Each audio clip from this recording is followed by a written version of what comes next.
আমার নবী যে পথ ধরে যায় মেঘ ছায়া করে মাথায়। আমার নবী যে পথ ধরে যায় মেঘ ছায়া করে মাথায়।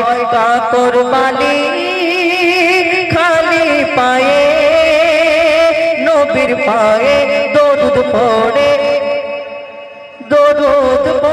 নেয়। আমার নবী যে পথ ধরে যায় মেঘ ছায়া করে মাথায়।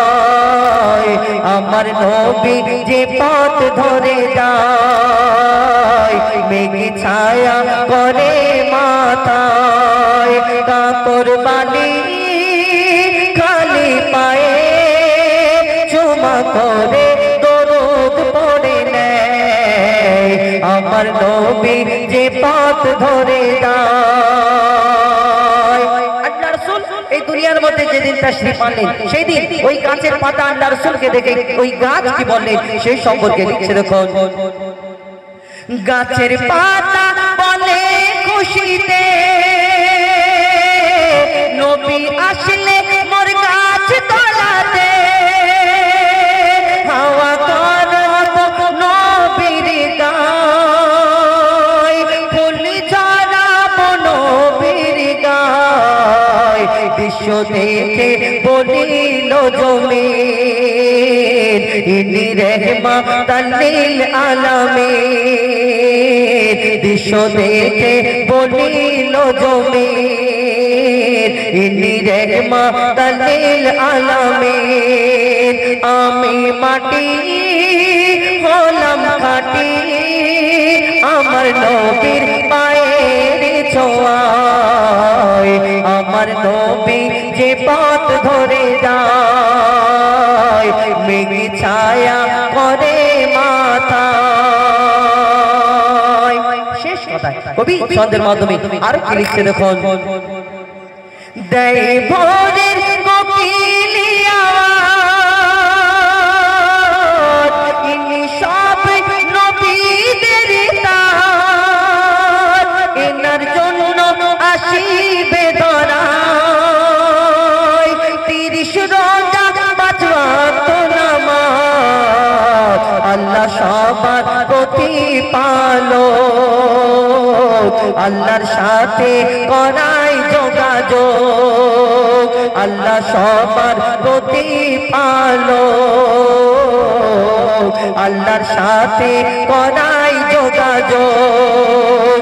খোদার তোফা নামাজ রোজা যে করে সে খোদার প্রিয় হয়। আমার নবী যে পথ ধরে যায় মেঘ ছায়া করে মাথায়। শেষ কথা কবির মনের ফরিয়াদ লিখছে দেখুন। আমি ডানা কাটা পায়রা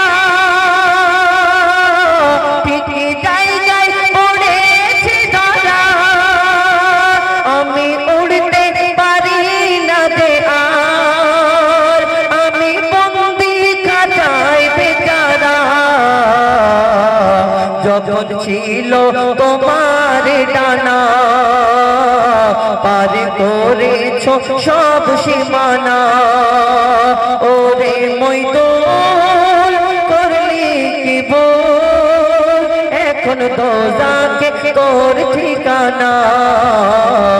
আমার নবী যে পথ ধরে যায় মেঘ ছায়া করে মাথায়। আমার নবী যে পথ ধরে যায় মেঘ ছায়া করে মাথায়। চলে জান্নাত সম্পর্কে।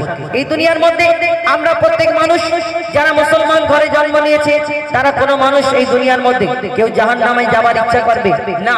কেন? জাহান্নামায় সেই আগুনে জ্বলতে হবে আর খুব মার হবে, কিন্তু জান্নাতে যাওয়ার আশা সেই দুনিয়া ছেড়ে। কিন্তু জান্নাতে যাওয়ার আশা কেন করি?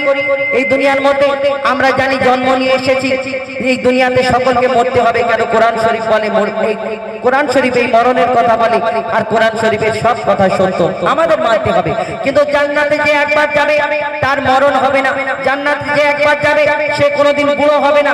জান্নাতে খিদে লাগবে না। ওই জান্নাতের মধ্যে গেলে আমাদের কি হবে? এই দুনিয়ার মধ্যে আমরা রান্না বাড়া করে খাই, এরকম কোনো খাবার সিস্টেম থাকবে না।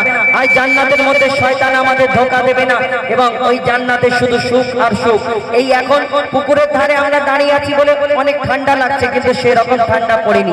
কিন্তু জান্নাতের মধ্যে গেলে ঠান্ডা লাগবে না, গরমের সময় গরম হবে না, কিন্তু জান্নাতের মধ্যে এত সুন্দর ওই পরিবেশ থাকবে। তো সেই জান্নাত সম্পর্কে কিছু কথা সুরের মাধ্যমে তুলে ধরেছেন, অতি মূল্যবান কথা লিখছে দেখুন। আয় আয় জান্নাতে কে যাবি, আয় আয়